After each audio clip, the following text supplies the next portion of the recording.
Greetings from Elite English Academy. Dear friends, இந்த வீடியோவில் Thomas kit எழுதின த ஸ்பானிஷ் ட்ராஜடிங்கிற ட்ராமாவோட சம்மரி பார்க்கலாம்.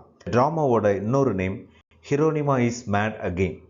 ஸோ ஓவராலாக பார்த்தோம் அப்படின்னா இது ஒரு காம்ப்ளிகேட்டட் பிளாட் ஸ்ட்ரக்சர் உள்ளது. இருந்தாலும் இந்த ஒர்க்கை எப்படி சிம்பிளாக ஞாபகம் வச்சு எக்ஸாமுக்கு பயன்படுத்துறதுங்கிற ஸ்ட்ராட்டஜியும் பார்க்கலாம். First Thomas Kyd. Thomas Kyd ஷேக்ஸ்பியருக்கு முன்னாடி வாழ்ந்தவர். ஸோ அவருடைய பேப்டிசம் டேட் 6th November 1558. அந்த காலத்தில் பர்த் ரெக்கார்ட்ஸ்லாம் இல்லாதனால பேப்டிசம் அதை பேஸ் பண்ணி தான் போகிறாங்க. அவர் இறந்தது August 15th 1594 அந்த டேட்டில் தான் பரி பண்ணியிருக்கிறாங்க. So one of the most important figures in the development of Elizabethan drama. இப்போ ஷேக்ஸ்பியர் தான் அந்த எலிசபெத்தன் ட்ராமாவோட ஷேக்ஸ்பியர் மார்லோலாம் இந்த பீக்கில் இருக்கிறாங்க. அதுக்கு முன்னாடி அந்த ட்ரெடிஷனை ஆரம்பித்தது தாமஸ் கிட் தான். ஸோ ஃபஸ்ட்டு இவருடைய ஒர்க்ஸ் தான் இது அப்படின்னு தெரியாமல் இருந்தது. அதுக்கப்புறம் தாமஸ் ஹேவுட் அப்படிங்கிற ரைட்டர் அப்பாலஜி ஃபார் ஆக்டர்ஸ்னு 1612 எழுதியிருப்பார். ஸோ அந்த டைமில் தான் தாமஸ் கிட் தான் இந்த ஒர்க்ஸோட ஆத்தர் அப்படிங்கிற விஷயம் தெரிஞ்சிருந்துச்சு. இது போக ஒரு கான்ட்ரவர்ஷியல் ஃபைண்டிங்கும் இருக்குது. ஸோ ஷேக்ஸ்பியர் எழுதின ஹாம்லெட்டோட ஒரிஜினல் வேர்ஷன் யோர் ஹாம்லெட் அப்படிங்கிற டைட்டிலில் தாமஸ் கிட் தான் எழுதினாரு அப்படிங்கிற ஒரு கான்ட்ரவர்சியும் இருக்குது. பட் அது கான்ட்ரவர்சி தான், கன்ஃபார்மாக இல்லை. தாமஸ் கிட்டோட இம்பார்ட்டன்ட் ஒர்க்ஸ் பார்த்தோம் அப்படின்னா Don Horatio, so the Spanish tragedy 1587 அப்படிங்கிற டேட் நமக்கு தெரியுது. The householder's philosophy, Arden of Faversham, Soliman and Perseda, Cornelia, King Lear. So இதுவுமே கூட ஷேக்ஸ்பியருக்கு முன்னாடி இவர் தான் எழுதினாரு அப்படிங்கிற ஒரு விஷயம் சொல்கிறாங்க. பட் கன்ஃபார்ம்டாக இல்லை. ஸோ இந்த ஒர்க்கை பொறுத்த வரைக்கும் தீம்ஸ்னு பார்த்தோம் அப்படின்னா டெத் விஷ், ஸோ கடைசி ஆசை அப்படின்னு சொல்லலாம், revenge, betrayal, justice, injustice, love and hate, madness. இது எல்லாமே ஒரு பாசிட்டிவ் அவுட்லுக் இல்லாமல் தெரியும் நமக்கு. ஸோ இந்த ஒர்க்கை பொறுத்த வரைக்கும் ரிவெஞ்ச் ட்ராஜடி அப்படிங்கிற ஒரு ட்ரெடிஷன் தான் நம்ம பார்க்கணும். ஸ்பானிஷ் ட்ராஜடியோட மற்ற இம்பார்ட்டன்ட் இன்ஃபர்மேஷன் என்னென்னா, இதோட பப்ளிகேஷன் இயர் எக்ஸாக்டாக நம்ம சொல்ல முடியாது. ஏன் அப்படின்னா அதை எப்போ பெர்ஃபார்ம் பண்ணியிருக்காங்கன்னா 1582 1592 அந்த டைமில் இது பண்ணியிருக்கிறாங்க. ஸோ இந்த பர்டிகுலர் ஒர்க் தான் ரிவெஞ்ச் ட்ராஜடி அப்படிங்கிற ட்ரெடிஷனை எலிசபெத்தன் ட்ராமாவில் இன்ட்ரடியூஸ் பண்ணாங்க. இது போக இதுதான் ஃபர்ஸ்ட் மெச்சூர் ஒர்க் அப்படின்ட்டும் சொல்கிறாங்க இங்கே எலிசபெத்தன் ட்ராமாவில். அதே நேரத்தில் மார்லோவோட டம்புலினும் மெச்சூர் ஒர்க் அப்படின்னு சொல்லலாம். இது கிரிட்டிக்ஸோட ஒரு இன்டர்பிரேஷன் தான், அதனால் நம்ம ரொம்ப இது பண்ணிக்க வேண்டாம். ஸோ இதில் ஃபஸ்ட்டு இதோட நேம் என்னவா இருந்திருக்குது அப்படின்னா, ஸோ நம்ம ரெக்கார்ட்ஸ் படி போனோம் அப்படின்னா ஜெரோனிமோ அப்படிங்கிற ஒரு டைட்டிலில் இந்த Spanish tragedy 23rd February 1592 the Rose of are Philip Henslowe அந்த ரோஸ் தியேட்டரில் அதை பண்ணியிருக்கிறாங்க. ஸோ இது போக அந்த ஹென்ஸ்லோ தான் அந்த தியேட்டரோட ஓனர். ஸோ அதனால் அவருக்காக பண்ணியிருக்கிறாங்க. இது போக 16 times அந்த டைமில் ரிப்பீட் பண்ணியிருக்கிறாங்க. ஸோ அதுக்கப்புறம் இந்த அட்மிரல்ஸ் மென், ஸோ இந்த ட்ராமா ட்ரூப் 1597 மறுபடியும் பெர்ஃபார்ம் பண்ணியிருக்கிறாங்க. இப்படியே ஒவ்வொரு ட்ரெடிஷனாக போய்கிட்டே இருக்குது. இந்த பிளேயை பொறுத்த வரைக்கும் ஓவராலாக செனேக்கன் ட்ராஜடி அப்படிங்கிற ரிவெஞ்ச் ட்ராஜடி, அதில் செனேக்கன் ட்ராஜடி அப்போ ஃபுல் ஆஃப் பிளட் ஷெட் தான் இருக்கும். ஸோ இந்த கோஸ்ட் வரும், அதுக்கப்புறம் கோஸ்ட் ரிவெஞ்ச் எடுக்கும். இந்த மாதிரி செனேக்கன் ட்ராஜடியில் உள்ள எல்லா விஷயங்களும் இந்த பிளேயில் இருக்குது அப்படிங்கிறது கிரிட்டிக்ஸோட பார்வை. ஸோ ஓவரால் பார்த்தோம் அப்படின்னா தாமஸ் கிட்டோட the Spanish tragedy set the tone of a new tradition in Elizabethan drama அப்படி தான் சொல்லணும். ஸ்பானிஷ் ட்ராஜடி அண்டர்ஸ்டாண்ட் பண்ணுறதுக்கு அது எந்த இடத்துல எப்போ நடந்ததுங்கிறது ரொம்ப ரொம்ப முக்கியம். ஸோ கிரிட்டிக்ஸ் என்ன டெசிஃபர் பண்ணுறாங்க அப்படின்னா, இந்த பர்டிகுலர் ஒர்க் ஸ்பானிஷ் ஆர்மடா அந்த ஆர்மடா இன்சிடென்ட்டுக்கு முன்னாடி தான் நடந்திருக்கணும் அப்படின்னு சொல்கிறாங்க. ஏன் அப்படின்னா 1588 வந்து அந்த ஸ்பானிஷ் ஆர்மடா, அந்த பிரிட்டிஷ் நேவி வந்து ஆர்மடாவை ஸ்பெயின் இதை வந்து டெஸ்ட்ராய் பண்ணுறாங்க. இப்போ இதை பற்றின ஒரு சின்ன மென்ஷன் கூட இதில் இல்லை இந்த பிளேயில். அப்போ கண்டிப்பாக இந்த பிளே வந்து 1588க்கு முன்னாடி தான் எழுதியிருக்கணும் அப்படிங்கிறது கிரிட்டிக்ஸோட ஒரு பாயிண்ட் ஆஃப் வியூ. இது போக இந்த 1580 வந்து ஒரு முக்கியமான இன்சிடென்ட் நடக்குது. என்ன அப்படின்னா, ஏற்கனவே ஸ்பெயினுக்கும் போர்ச்சுகலுக்கும் கண்டினியூஸாக ப்ராப்ளம் இருக்குது. அந்த டைமில் வந்து ஒரு யூனிஃபிகேஷன் ப்ரொப்போசல் வருது ஸ்பெயினுக்கும் போர்ச்சுகலுக்கும். இது எப்போ நடக்குதுன்னா 1580. ஸோ இதை முன்னெடுத்தவர் வந்து அப்போ இருந்த பிலிப் த செகண்ட். ஸோ போர்ச்சுகலில் வந்து பிலிப் த செகண்ட் ட்ரோனுக்கு வந்ததுக்கு அப்புறம் இந்த முயற்சி எடுக்கிறார். அப்போ ஓவரால் பார்த்தோம் அப்படின்னா 1588க்கு முன்னாடி தான் தாமஸ் கிட் இந்த பிளேயை எழுதியிருக்கணும் அப்படிங்கிறது வரலாற்று ஆசிரியர்களோட ஒரு முக்கியமான ஒரு ஃபைண்டிங். ஸோ இந்த பிளேயும் நம்ம இதுக்கும் அதுக்கும் இந்த பிளேயோட பிளாட்டுக்கும் ரொம்ப தொடர்பு இருக்குது. ஏன் அப்படின்னா இந்த entire play is about the conflict between Portugal and Spain. அப்படிங்கும்போது இந்த ஹிஸ்டாரிக்கல் இன்ஃபர்மேஷன் இந்த பிளாட்டை அண்டர்ஸ்டாண்ட் பண்ணுறதுக்கு ரொம்ப யூஸ்ஃபுல்லாக இருக்குது. இப்போ நம்ம ஸ்பானிஷ் ட்ராஜடியோட சம்மரி பார்க்கலாம். இந்த மொத்த கேரக்டர்ஸையுமே Spain related characters, Portugal related கேரக்டர்ஸ்ன்னு நம்ம பார்க்கணும். இந்த பிளே ஓப்பன் ஆகிறதுக்கு முன்னாடியே சில விஷயங்கள் நடந்திருக்குது. அதாவது ஓப்பனிங் சீனில் வந்து கோஸ்ட் ஆஃப் ஆண்ட்ரியா வந்து நமக்கு சொல்லுவாங்க. இப்போ இந்த ட்ராமா ஆரம்பிக்கிறதுக்கு முன்னாடியே ஸ்பெயினுக்கும் போர்ச்சுகலுக்கும் வார் நடந்திருக்கும். அந்த வாரில் வந்து ஸ்பெயின் வின் பண்ணிடும், போர்ச்சுகல் தோற்றுரும். ஆனால் இந்த ஸ்பெயின் ஜெயிச்சா கூட ஸ்பெயின் அந்த ஒரு முக்கியமான கேரக்டர் ஆண்ட்ரியா, இவர் வந்து ஒரு noble, young noble man, warrior. So இவரை வந்து போர்ச்சுகலோட பிரின்ஸ் பல்தசார் வந்து போரில் கொன்று இருப்பாங்க. ஸோ கொன்ன உடனே கொன்னுருவாங்க. ஆனால் இப்போ பல்தசாரை வந்து கேப்டிவாக பிடிச்சிருவாங்க. இது வந்து போருக்கு முன்னாடி நடந்திருக்கும். ஸோ இந்த பிளே ஓப்பன் ஆகிறதுக்கு முன்னாடி இந்த இறந்ததுக்கப்புறம் ஆண்ட்ரியாவோட கோஸ்ட் வந்து அண்டர் வேர்ல்டுக்கு போகும். அதான் அந்த ஹெல் ஹெவன் போவாங்கல்ல, அங்கே போகும்போது வந்து அங்கே அதை அவரை ஸ்டாப் பண்ணிடுவாங்க. 3 days அந்த கோஸ்ட் வந்து அங்கே வெயிட் பண்ணிகிட்ருக்கோம் உள்ளே என்ட்ராகிறது. ஏன்னா வந்து அவருடைய பாடி வரி பண்ணு, அந்த பாடியோட லாஸ்ட் ரைட்ஸ் யார் பண்ணுவா அப்படின்னா ஹொரேஷியோ அப்படிங்கிற கேரக்டர் தான் பண்ணுவாங்க.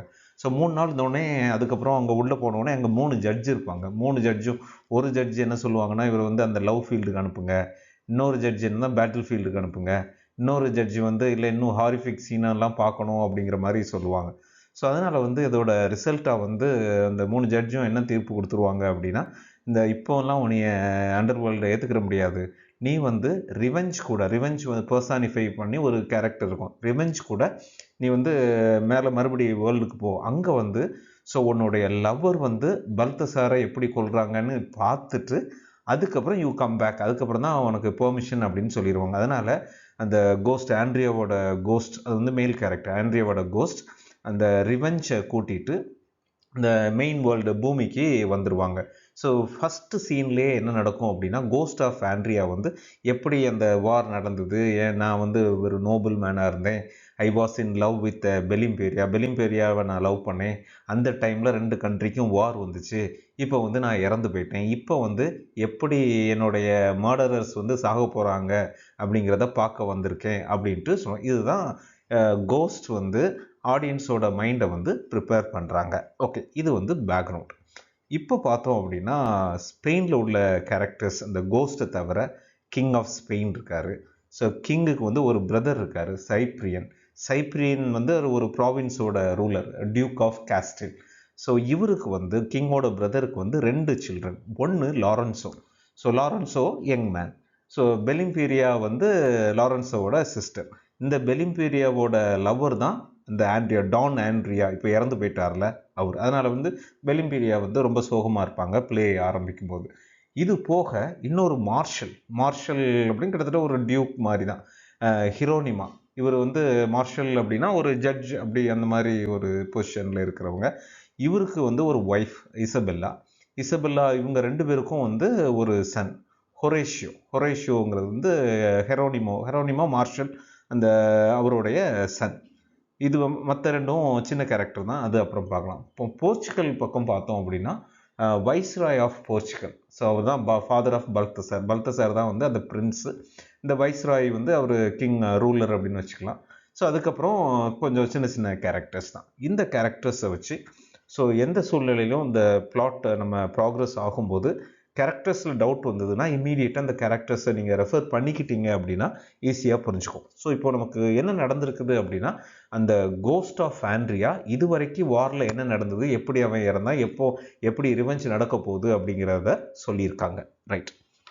இதுக்கு அப்புறம் இந்த ஃபஸ்ட்டு சீனுக்கு அப்புறம் அந்த ஃபஸ்ட் ஆக்டில் என்ன நடக்குது அப்படின்னா, அந்த எல்லாருமே ஒரு விக்ட்ரி மார்ச் நடக்குது. இந்த வாருக்கு அப்புறம் ஸ்பெயினுக்கு வந்து அவங்களுடைய வாருக்கு போன எல்லாருமே வந்து வர்றாங்க.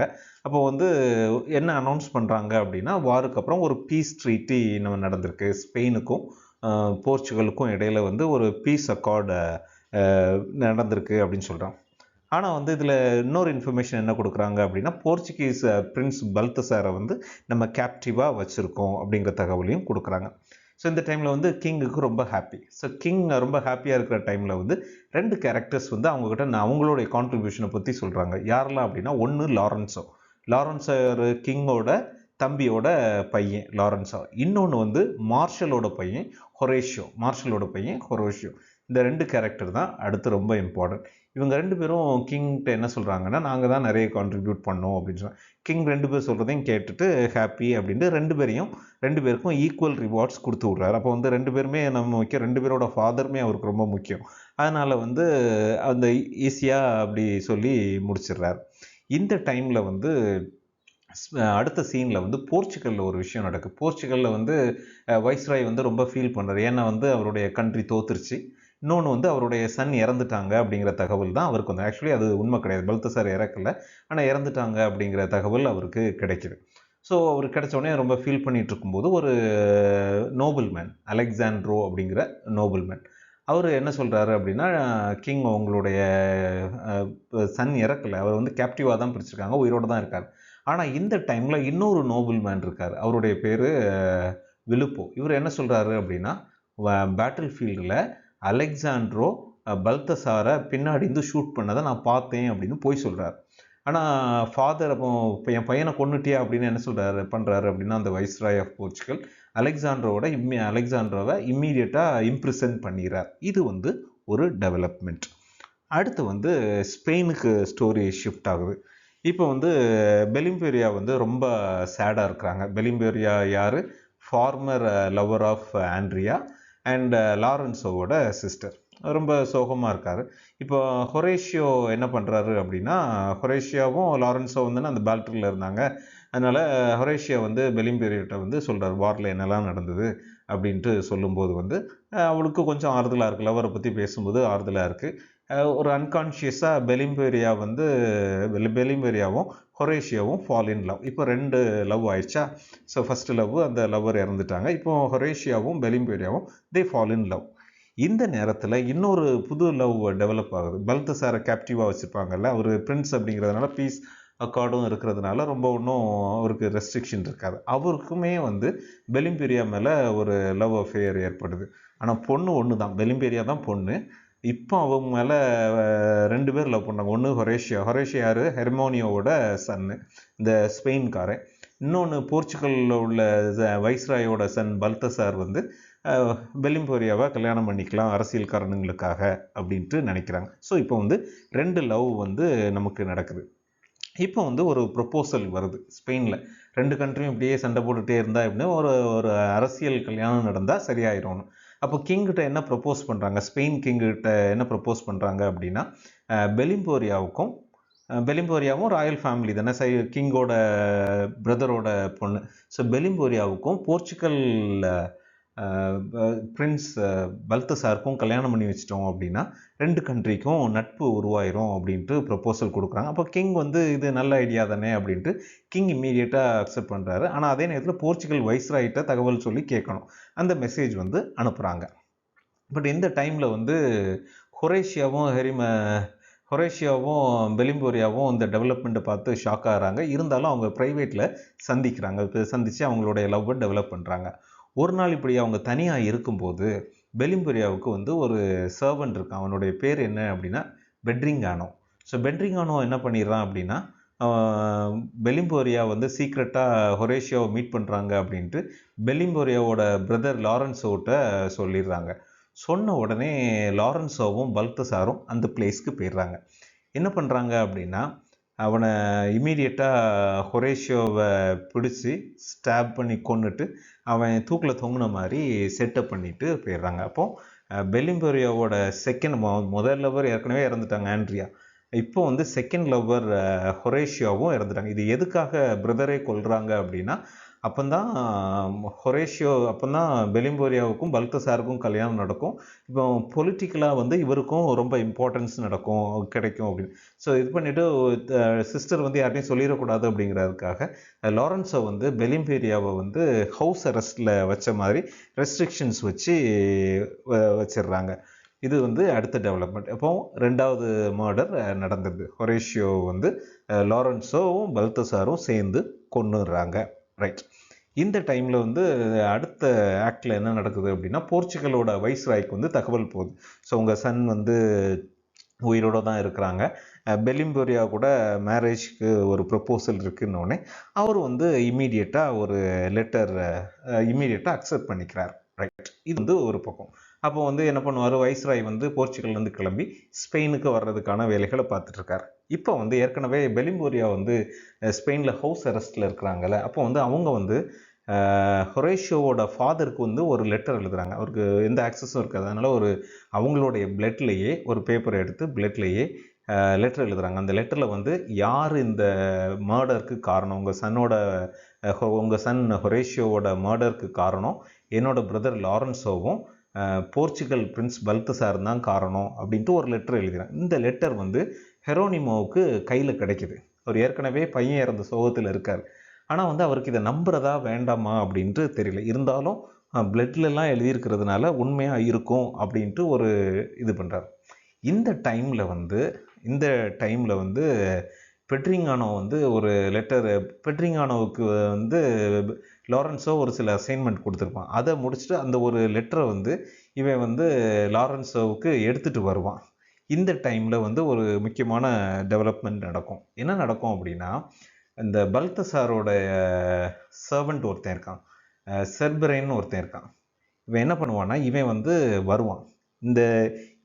இவன் வந்து ஏன் முக்கியம் அப்படின்னா இவன் தான் அந்த பல்தசாரோட சர்வெண்ட் வந்து அந்த ஹொரேஷியோவோட மர்டர் நடக்கும்போது கூட இருந்திருப்பான். அப்போ இவனை எப்படியாவது கொல்லணும் அப்படின்னு நினச்சிட்டு சொல்லிட்டு செர்பரைனை வந்து பெட்ரிங்கோனை வச்சு கொன்றுவான். நல்லா இது பண்ணிக்கோங்க. பல்தசாரோட சர்வெண்ட் செர்பரைனை லாரன்ஸோ பெட்ரிங்கானோ வச்சு கொன்னுட்டு பெட்ரிங்கானோவை வந்து ஹேங் பண்ணிட்டு போயிடுவான். அதே எப்படி ஹொரேஷியோவை கொண்டாங்களோ அதே மாதிரி ஒரு செட்டப்பில் வந்து பெட்ரிங்கானோவும் ஹேங் பண்ணிடுவான். ஆனால் அவன் ஒரு லெட்டர் கொண்டு வந்திருப்பான். அந்த லெட்டரை ஒரிஜினலாக யார் கொண்டு வந்திருப்பான்னா லாரன்ஸோவுக்கு கொண்டு வந்திருப்பான். அந்த லெட்டர் வந்து யார் கையில் கிடைக்கும் அப்படின்னா ஹெர்மோனியோ கிடைச்சிடும், ஹொரேஷியோட ஃபாதர். அப்போ இதை வச்சு ஹெரோனிமோ வந்து எல்லா பிளாட்டையும் இது பண்ணி புரிஞ்சுக்க. அப்போ வந்து நம்ம சன்னோட சாவுக்கு காரணம் இந்த லாரன்ஸோவும் பல்தசார் தான், கண்டிப்பாக வந்து நான் வந்து ரிவெஞ்ச் எடுப்பேன் அப்படின்ட்டு ஒரு டெசிஷன் எடுக்கிறார். இது ஒரு சைடு. ஸோ இந்த டைமில் வந்து இசபெல்லா யார், ஹெரோனிமோவோட ஒய்ஃபு, இவங்க வந்து மேட் ஆயிடுறாங்க. ஸோ ஹெரோனிமோ ஏற்கனவே சின்ன சின்ன மேட்னஸில் இருக்கிற மாதிரி தெரியுது. இசபெல்லாவும் மேட் ஆயிடுறாங்க. அப்போ வந்து ஹெரோனிமோ கண்டிப்பாக நம்ம வந்து ஒரு முடிவு இதுக்கு கெட்டியே ஆகணும் அப்படிங்கிற ஒரு இது எடுக்கிறாங்க. ரைட்.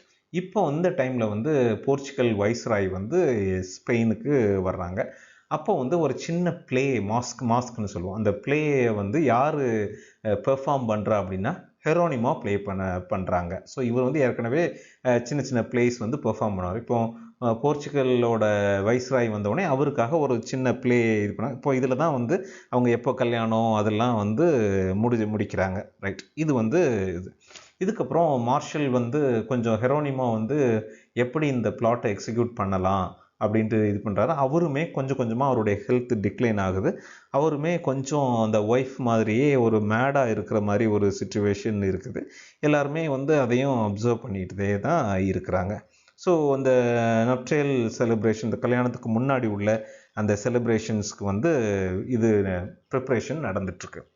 அப்போ வந்து அந்த டைமில் வந்து கல்யாணம் யாருக்கெல்லாம் கல்யாணம் நடக்கும்போது பெலிம்பொரியாவுக்கும் பல்தசாருக்கும் கல்யாணம் நடக்கும்போது, இப்போ லாரன்ஸோவும் பெலிம்பொரியாவை அதுக்கப்புறம் ஹவுஸ் அரெஸ்ட்லேருந்து விட்டுறான்.